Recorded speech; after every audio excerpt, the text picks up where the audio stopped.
A young nurse bathed a millionaire in a coma, but when he suddenly woke up, something miraculous happened. The fluorescent lights in Westbridge Private Health Hospital hummed softly as Anna Monroe walked through the pristine white halls. She had been a nurse here for almost 2 years, but today felt different. The moment she received the unexpected summons to Dr. Harris's office, the head of neurology, a strange feeling settled in her chest. Had she done something wrong? Was she being transferred? She took a deep breath before knocking on the polished mahogany door. "Come in."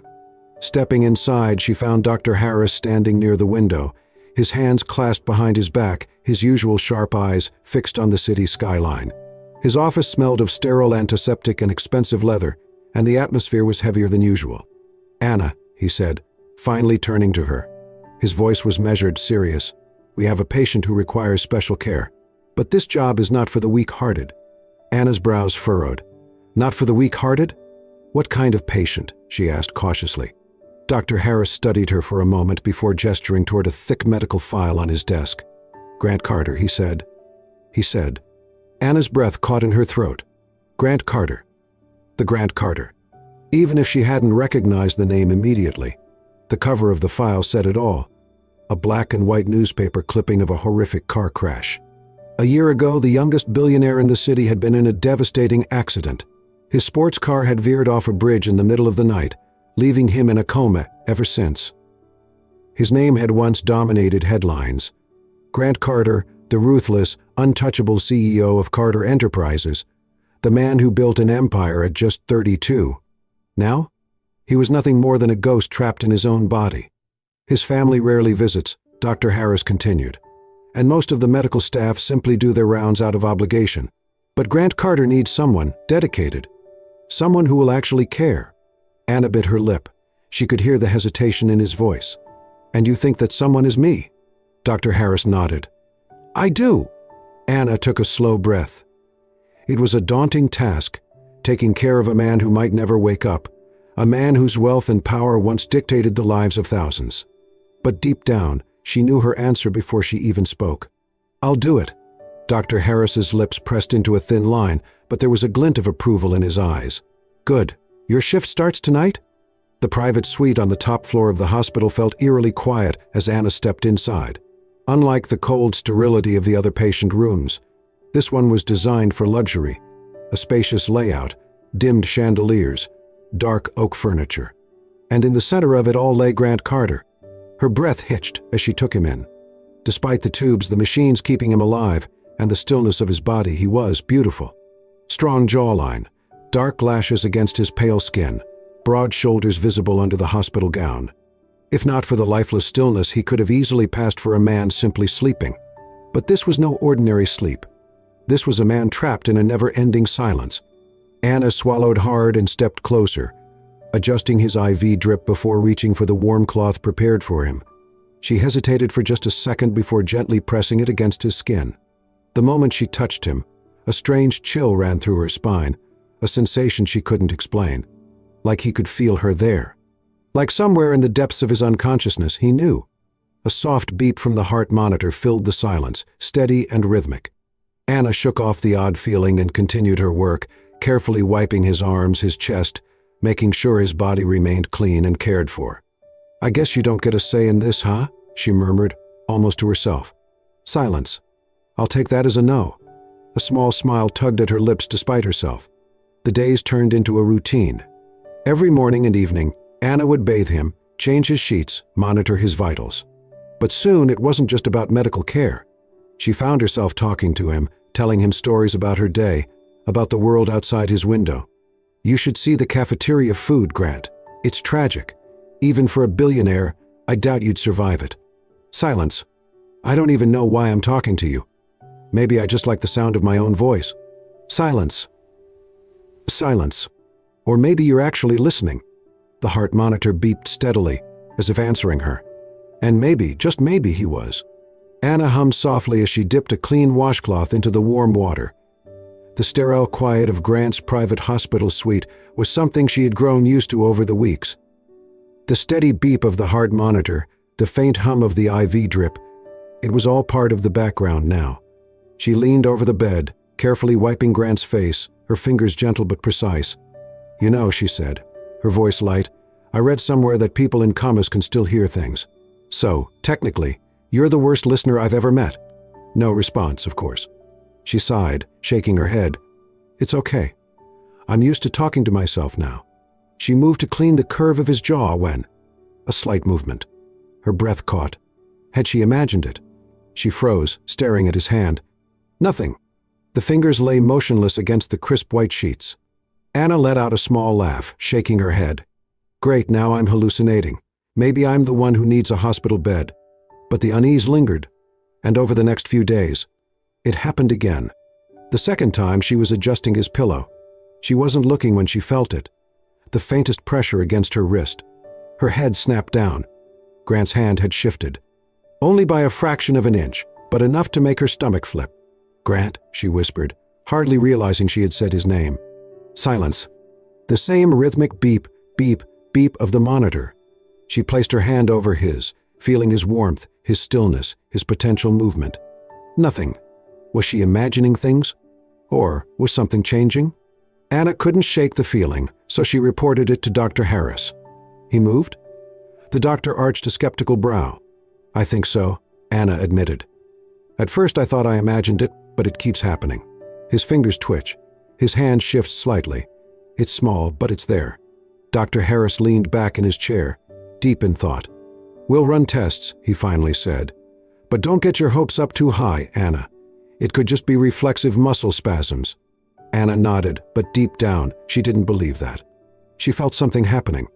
And when the test results came back, she wasn't surprised.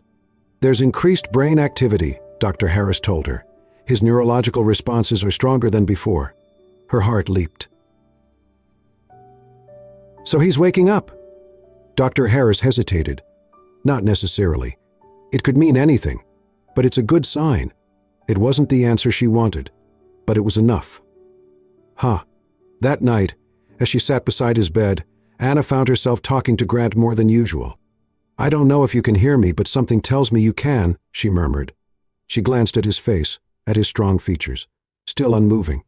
But for the first time, she felt like she wasn't alone in the room. So she talked. She told him about her day, about the patients who frustrated her, about the rude doctor on the third floor who always stole her coffee. She told him about her childhood, about the small town she grew up in, about how she always dreamed of being a nurse. And as she spoke, she didn't realize that deep in the silence of his coma, Grant was listening.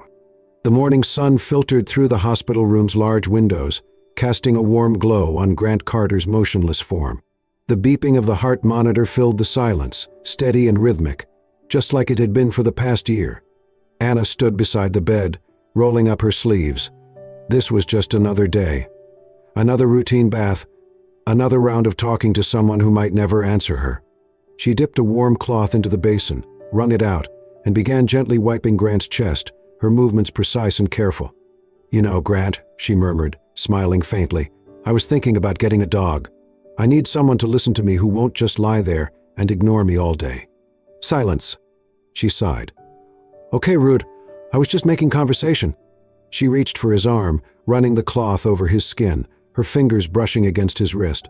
And then, his fingers tightened around her wrist. Anna froze. A sharp breath lodged in her throat as she stared at his hand. The pressure wasn't much, gentle, weak, hesitant, but it was there. Oh my God! Her heart pounded violently, her pulse ringing in her ears. She wanted to believe it was just another reflex, just another meaningless twitch. But it wasn't. Because then, Grant's eyes snapped open. For a moment, Anna couldn't move, couldn't breathe, couldn't think. She had spent months staring at those closed eyelids, watching for any sign of movement, any flicker of life. And now, those deep ocean blue eyes were looking right at her. They were confused, unfocused, vulnerable, but alive. Grant's dry lips parted. His voice was hoarse, barely a whisper, but it was real. Company. La-I? Anna's entire body tensed. Her knees almost buckled, her breath caught between disbelief and sheer panic. He spoke. He woke up. The impossible had just happened.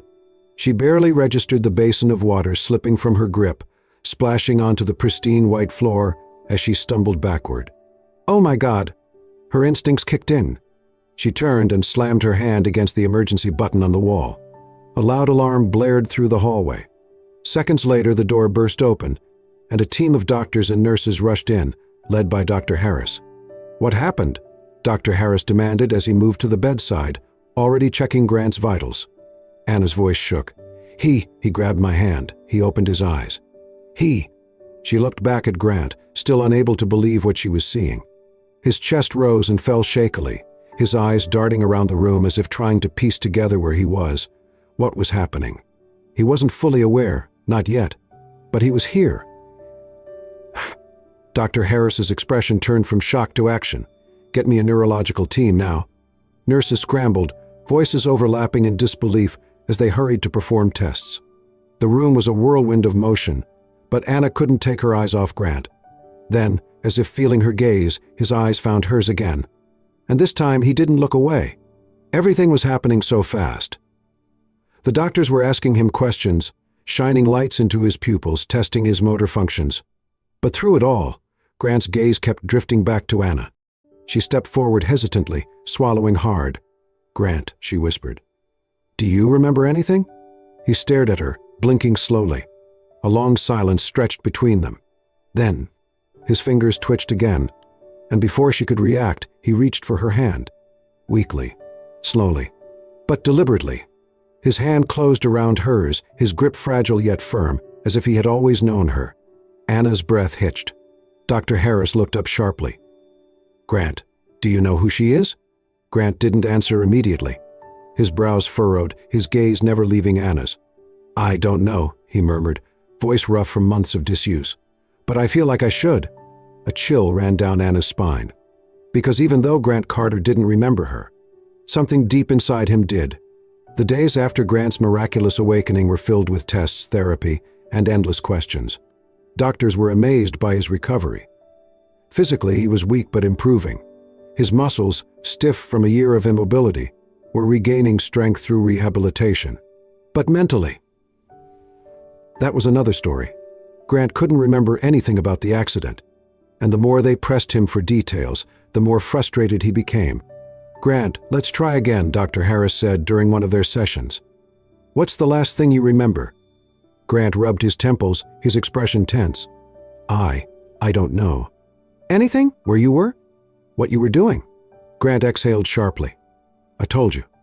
It's just pieces, flashes. Tell me about them." A long silence. Then, Grant closed his eyes, his brows furrowing. "I remember a feeling." His voice was slow, uncertain. Like something was wrong. Like I was in danger. Anna, who had been listening quietly from the side, stiffened. Grant continued, his fingers clenching. There was a road, headlights, and then nothing. Just black. Dr. Harris sighed. "It's common for trauma victims to block out painful memories. It may come back on its own.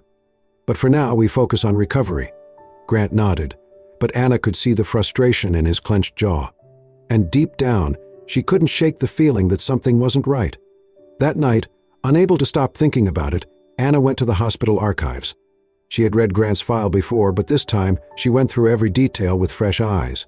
And that's when she saw it. Something she had missed before. The report from the accident reconstruction team stated that Grant's brakes had failed. Failed. Not worn out. Not malfunctioned. Tampered. A chill ran down her spine. This wasn't just an unfortunate crash. Someone had wanted Grant dead, and he had no idea. Taking a shaky breath, she closed the file. She needed to tell him. Because if someone had tried to kill him once, they might try again. Grant's recovery was happening at a remarkable speed. In just a few weeks, he had gone from being bedridden to sitting up, eating on his own, and speaking in full sentences. Now, with the help of physical therapy, he was learning to walk again. And through it all, Anna was there. Every step, every struggle, every frustrating moment where he wanted to give up, she pulled him back. "I can't do this," Grant muttered, gripping the parallel bars tightly as he attempted to lift himself. "Yes, you can," Anna said firmly, standing beside him. "You've already come this far, Grant. Don't stop now." He turned to look at her, his breathing heavy. She wasn't just saying words to motivate him. She truly believed in him, and that made him